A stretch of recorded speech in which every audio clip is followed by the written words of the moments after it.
Não só no Brasil, mas no mundo todo vem se observando essa tendência de envelhecimento da população nos últimos anos. Ela decorre do aumento da expectativa de vida devido à melhoria nas condições de saúde.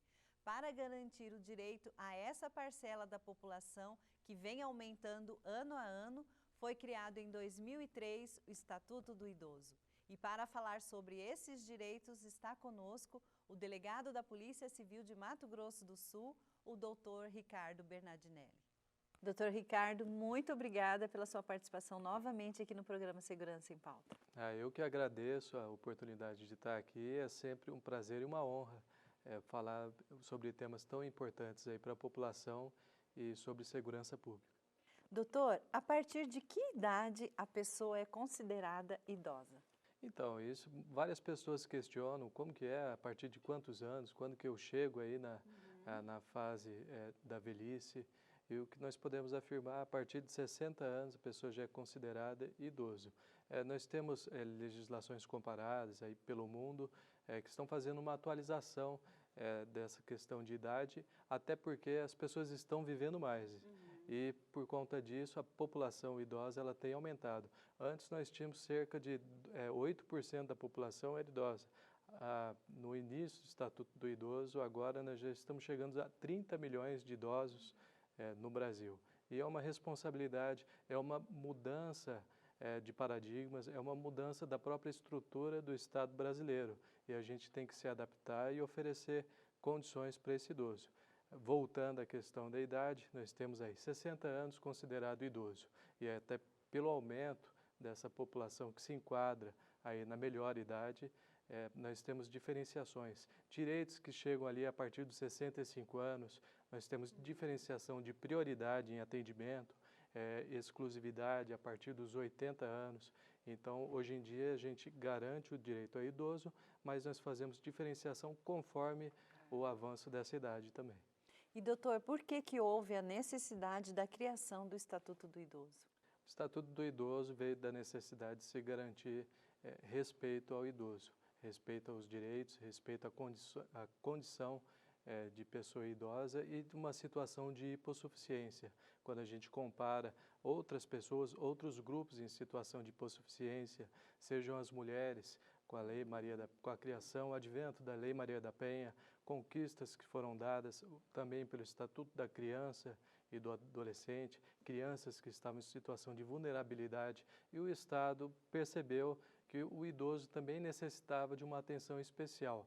Para se garantir os direitos ali do artigo 5º, a gente precisava igualar essa questão das desigualdades existentes. E nada melhor do que com o advento de um respaldo legal, uma legislação forte e que tem avançado ano a ano, avançado em conquistas, o Estado tem visto as deficiências, tem modificado e nós vemos que ainda tem muito que se avançar ainda, mas essa guarda, essa proteção compartilhada do idoso, porque ninguém pense que é responsabilidade apenas do Estado, do governo, pelo contrário, a responsabilidade está lá, no próprio Estatuto do Idoso. Essa responsabilidade ela inicia pela família, o núcleo ali mais próximo que a gente tem, a essa responsabilidade familiar e essa responsabilidade também da sociedade, a responsabilidade da comunidade como um todo e do Estado.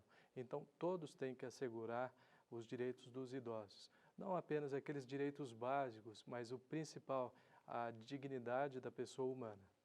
E doutor, quais os principais direitos garantidos pelo Estatuto que o senhor acabou de falar? Então, o Estatuto ele tem um leque amplo de defesa desse idoso e ele busca não só assegurar o direito à vida, mas o direito à locomoção, à saúde, saúde de qualidade, assegurar prioridade nas ações, as ações positivas por parte do governo, essa prioridade de direitos do idoso.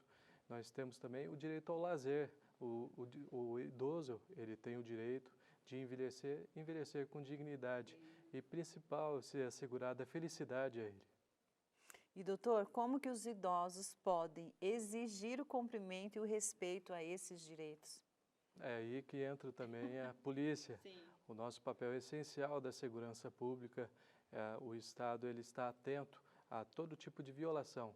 E essas violações, elas têm uma conotação especial no Estatuto do Idoso, que uma série de crimes são punidos com uma reprimenda mais severa por parte do Estado. E o Estado cria todo um leque de proteção, seja prioridade na tramitação das ações penais, dos inquéritos policiais, desde que seja constatado que é uma pessoa idosa, direitos ali de proteção a esse idoso, a qualificação de crimes contra a honra, quando o idoso é vítima, crimes contra o patrimônio, porque a gente tem que encarar que a lesão ela não é apenas uma lesão física, ela pode ocorrer uma lesão física, uma lesão patrimonial, uma lesão moral, assédio contra esse idoso. E todos esses leques, eles são previstos e há punição. O idoso, nós temos mecanismos de proteção, temos delegacias de polícia. Aqui, o caso do Mato Grosso do Sul é uma situação realmente confortável, porque nós temos delegacias de polícia em todos os municípios. Nós temos delegados presentes em vários distritos, então o idoso ele tem ali mais próximo da sua casa um atendimento de qualidade. E nós temos a cada dia voltado a nossa atenção para a resolução de crimes, não apenas com desenvolvimento de técnicas, mas também com o lado humano. Você deve se preocupar também não só com a eficiência da polícia em solucionar o crime. Isso é importante, você investir em tecnologia, você investir em métodos mais especiais de solução criminal, mais eficientes. Mas, por outro lado, você não pode perder a humanidade, a sensibilidade que tem que estar presente naquele atendimento ali, naquele atendimento pessoal, na conversa. A polícia ela não pode se limitar ao esclarecimento dos crimes, à identificação do autor e encaminhar isso para o judiciário. Nós somos muito mais que isso. A polícia ela tem que trabalhar a parte de solução de crimes também, mas aquela atenção ao serviço que a pessoa está procurando ali naquele serviço público. Você tem que dar aquela atenção necessária, entender qual o problema da pessoa, fazer um tipo de encaminhamento necessário. Nós temos que informar a população. E, doutora, a legislação protetiva é adequada, o senhor acha? A legislação, ela vem se aperfeiçoando. Ela veio de uma necessidade e foi muito importante o advento dela e essa incrementação e, com o passar do tempo, esse aprimoramento. É claro que qual o papel do Estado? Nós temos que identificar as falhas e, através de leis, melhorar a estrutura. Nós temos que melhorar a estrutura humana, a estrutura de material, a estrutura tecnológica e nunca esquecer aquele olhar atento, de sensibilidade com o idoso, que a condição dele é toda especial ali e ele merece o respeito necessário. Então, desde que o Estatuto foi criado, houve avanços, né? Tem que sempre melhorar. Sim, houve avanços, mas nós buscamos sempre melhorar, para que a gente não se limite ali às necessidades básicas, mas que você possa ampliar isso e atender todas as necessidades, seja de lazer, seja de saúde. O idoso ele não merece sobreviver apenas, mas ele merece viver com qualidade. E, doutor, quais são os principais tipos de violência sofridos pelos idosos? Nós constatamos dois tipos de violência básicos. Aquela violência que acontece contra o idoso dentro de casa, aquela violência doméstica.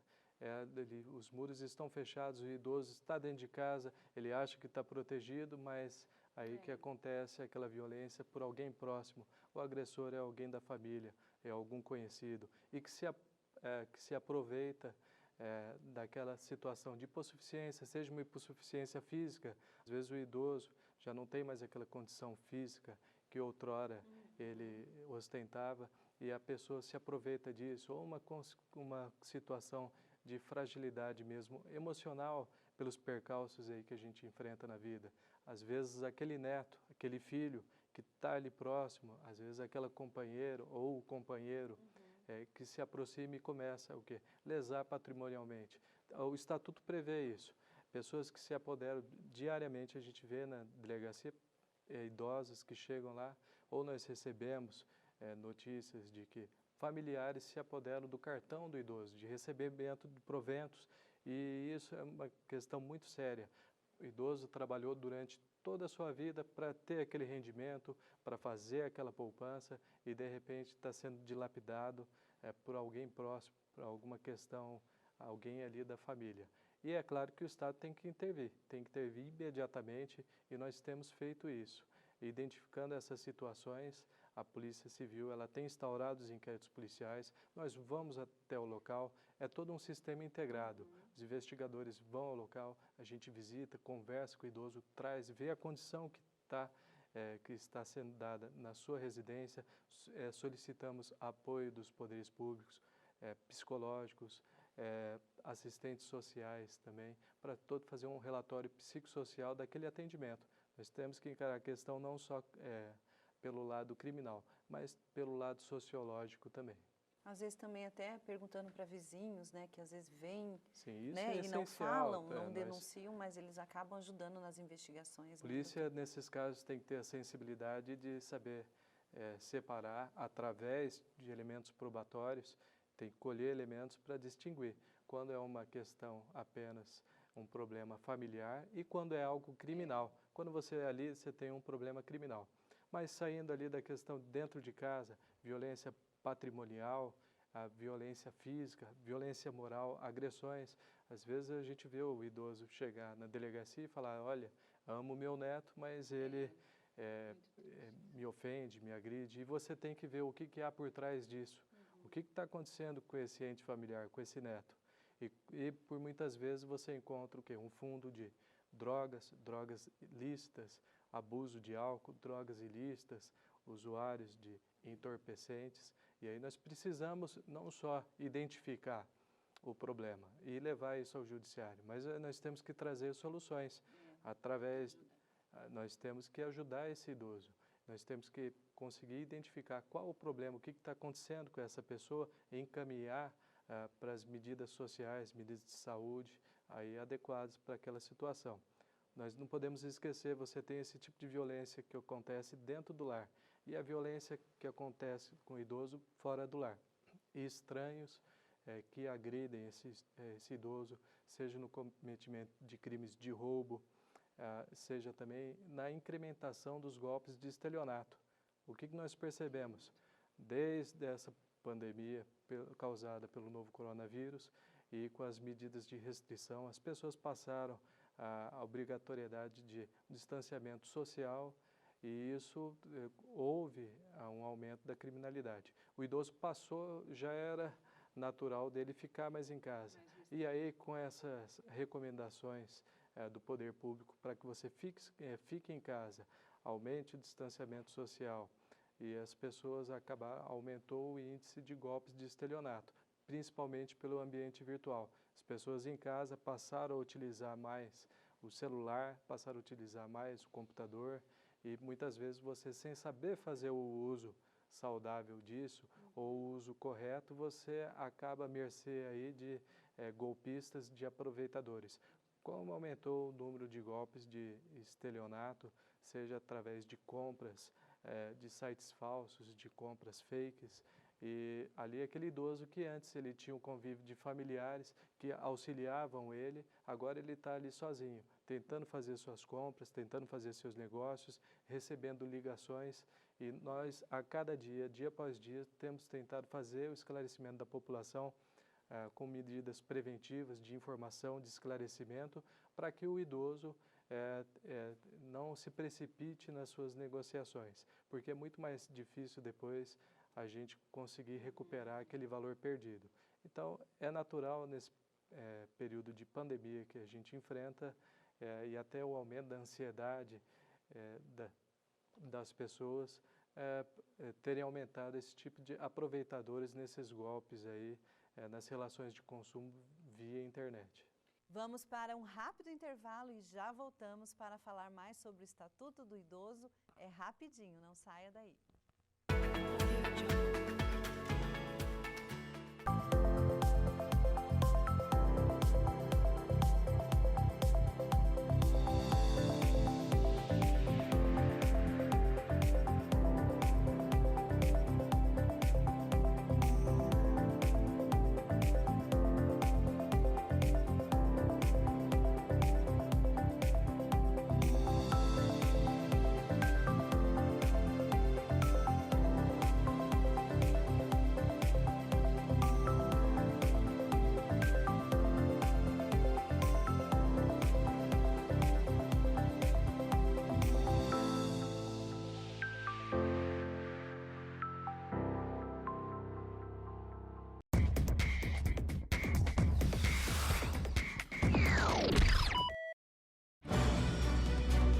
No ar desde novembro de 2001, a TV Assembleia é o canal direto entre o parlamento e o cidadão para acompanhamento do trabalho e desempenho dos deputados.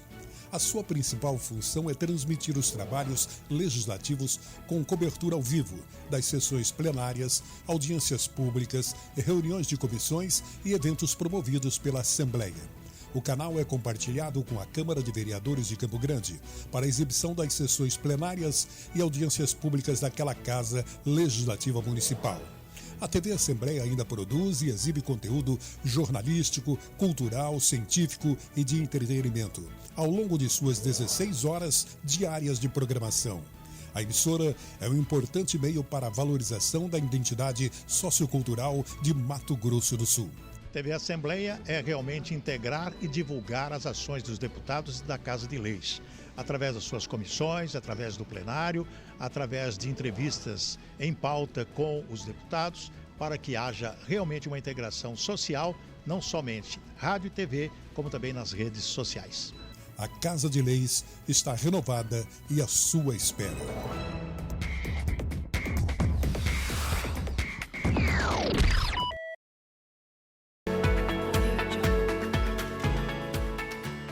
De volta com Segurança em Pauta. Hoje falando com o delegado, o doutor Ricardo Bernardinelli, sobre o direito dos idosos. E doutor, a atuação da polícia precisa ser diferente quando a vítima é idoso? Precisa. Toda uma sensibilidade.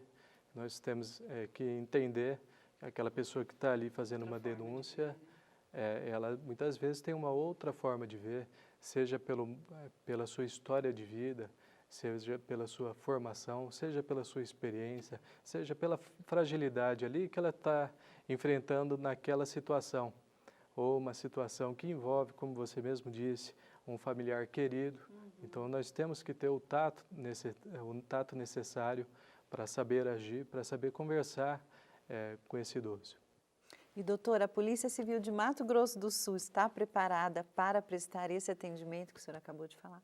Tenho certeza que a Polícia do Mato Grosso do Sul está preparada e tenho certeza que todo dia um novo ensinamento acontece e a gente sempre está se reinventando, porque a criminalidade ela se reinventa e a polícia também tem que se reinventar, se reaparelhar e, como eu disse, não apenas concentrar toda a sua energia na eficiência, na tecnologia, na sua efetividade, mas a gente não pode perder a sensibilidade de perceber e saber que a gente está lidando, do outro lado, com seres humanos, como nós também.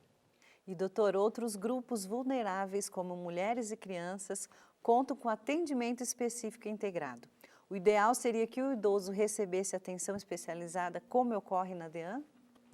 Nós temos essa questão que é muito debatida sobre os sistemas e os microsistemas de proteção. Você tem um microsistema de proteção já muito mais avançado, que é o que funciona para a defesa da mulher, nos crimes de violência doméstica, os crimes praticados contra a mulher em questões de gênero. Mas você tem também, por outro lado, um microsistema já desenvolvido do Estatuto da Criança e do Adolescente, com conselhos tutelares, com delegacias especializadas. E ali você tem o idoso também, que precisa de proteção, que já tem o seu estatuto, que já tem vários direitos assegurados, que está o tempo todo em construção, novos direitos, novas prerrogativas ali para que sejam assegurados os seus direitos. Mas, mesmo assim, nós ainda temos falhas e nós temos que buscar a melhora disso. Eu acredito que o atendimento difuso, aquele em cada delegacia de polícia, mas que você tem profissionais especializados, para que o idoso ele não tenha que se deslocar para ir naquela delegacia específica, mas que ele encontre ali do lado de sua casa uma delegacia que tenha um atendimento especializado para ele. Nós da polícia acreditamos nisso, com a capacitação profissional, com matérias específicas, para que você tenha um atendimento especializado para o idoso, acredito que seja a melhor solução. E, doutor, outra preocupação é o abandono de idosos. Os familiares têm o dever de cuidar do idoso? Tem, não só os familiares, a sociedade, a comunidade, o Estado. Esse dever, essa obrigação, ela é compartilhada. E a família, ela é uma dívida que nós temos, uma dívida não apenas legal, mas uma dívida moral com nossos entes queridos, com nossos ascendentes ali, que muitas vezes estão numa situação de hipossuficiência, de necessidade. Então, nós temos que dar essa atenção. E caso essa atenção não seja dada, a previsão legal e até mesmo de cometimento de crime. A pessoa que abandona o idoso em hospitais, em asilos, não dá estrutura, esse abandono do idoso é punível e é crime. E doutor, e há dever de sustento, pagamento de pensão igual pais e filhos também? Nós temos aquele velho binômio, necessidade e possibilidade. Havendo a necessidade do idoso e a possibilidade dos seus parentes, ele deve ser atendido. E é um dever do núcleo familiar. E caso esse núcleo familiar não atenda, isso é buscado da sociedade, da comunidade e do próprio Estado. Nós temos medidas legais, o LOAS para atendimento da pessoa idosa, está tramitando avanços no LOAS para que você atinja uma gama maior de idosos a serem contemplados ali, que chegaram na sua época ali, na melhor idade, e muitas vezes não tem uma estrutura financeira que abarque ali as suas necessidades. E o Estado tem que estar atento nisso e preencher essas lacunas. E doutor, caso o idoso seja vítima de violência, o que ele deve fazer? Vítima de violência, nós recomendamos, procure a delegacia mais próxima da sua casa. Denuncie, lá ele vai encontrar o profissional habilitado, preparado para lhe bem atender, para ver qual é a sua necessidade. Se não for um caso de polícia, vai lhe encaminhar para o serviço público necessário. E se for caso de polícia, nós faremos a instauração do inquérito policial, vamos apurar todas as condutas delitivas praticadas e dar o respaldo necessário que esse idoso precisa. Nós temos também os DISC denúncias, nós temos o DISC 100, o 181, a ligação é assegurado o sigilo da fonte ali, da denúncia, isso vai para o poder público, nos chega à delegacia, nós fazemos a apuração rigorosa do que for praticado. E nós temos também os órgãos de apoio, Conselho Estadual de Defesa do Idoso, Conselho Municipal, muito atuante em defesa do idoso. E se outra pessoa, doutor, tiver o conhecimento de violência sofrida por qualquer idoso, o que ela deve fazer? Denunciar. Denuncie. Nós temos os Não precisa nem se identificar, né? Não precisa se identificar. E é um direito e um dever, é o exercício da cidadania. E há, doutor, uma rede de proteção e atendimento para o idoso vítima de violência? Nós temos isso? Nós temos os conselhos, o Conselho Estadual, o Conselho Municipal de Defesa do Idoso, nós temos os setores de assistência social dentro do poder público e todo esse encaminhamento será dado, seja pela delegacia de polícia, seja por qualquer outro órgão estatal. E, doutor, a população de idosos no Brasil deve dobrar até 2040, né? O que fazer para que eles tenham mais proteção e qualidade de vida? Então, é a nossa preocupação, porque é uma Vamos ser nós, né? Seremos nós. E é uma reestruturação da configuração do Estado brasileiro. O Estado brasileiro está ficando mais experiente. Cada vez mais nós temos pessoas atingindo ali a faixa etária de 60 anos. São milhões e milhões de pessoas, a expectativa de vida do brasileiro está aumentando. E nós temos que nos preparar para essa reconfiguração do Estado, para assegurar não só as necessidades básicas, mas toda a gama de direito fundamental, assegurar a dignidade da pessoa humana, seja através de saúde, mas saúde de qualidade, seja educação. O idoso, ele não precisa chegar na fase idosa e nós percebemos isso, o fim dos estudos. Pelo contrário, nós percebemos a cada dia o início de uma nova etapa, o início de uma nova vida. Então, cada vez mais, cursos voltados para o idoso estão saindo, seja na iniciativa privada, seja na iniciativa pública. O Estado tem percebido, nós temos percebido essa necessidade de estruturar o idoso, a educação para a terceira idade e também o lazer para a terceira idade. Integrar ele, o idoso, ele não pode chegar na terceira idade e ser excluído da sociedade. Achar que acabou, não. Não, né? pelo contrário. A vida, uma nova vida está se iniciando. E o Estado tem que assegurar isso, o lazer a esse idoso, a diversão, para que ele mantenha a alegria de viver. E isso, todos nós seremos beneficiados com isso. Nós temos que pensar no idoso, a palavra principal, respeito. E dentro desse respeito, pela experiência do idoso, pela sua condição, todo o resto fica mais fácil. E, doutor, a legislação e as ações do governo estão no caminho certo? A legislação está no caminho certo. Dia a dia, a gente vê avanços da nossa legislação, do poder público, da atenção que tem sido dada. Como eu já disse, até essa questão da vacinação, um exemplo. A necessidade de se começar pelos idosos, a vacinação dos idosos, a melhoria do SUS, do nosso sistema de saúde, a melhoria da educação, a melhoria do lazer, a melhoria de moradia do idoso, das condições sanitárias, de habitação, asfalto, segurança. A gente tem que assegurar para o idoso todos os direitos para que ele possa viver com cidadania. Doutor, a gente já está chegando ao final e eu gostaria que o senhor deixasse uma mensagem para todos os idosos e todas as outras pessoas que estão te assistindo. A mensagem é que o corpo envelhece, mas a emoção nunca envelhece.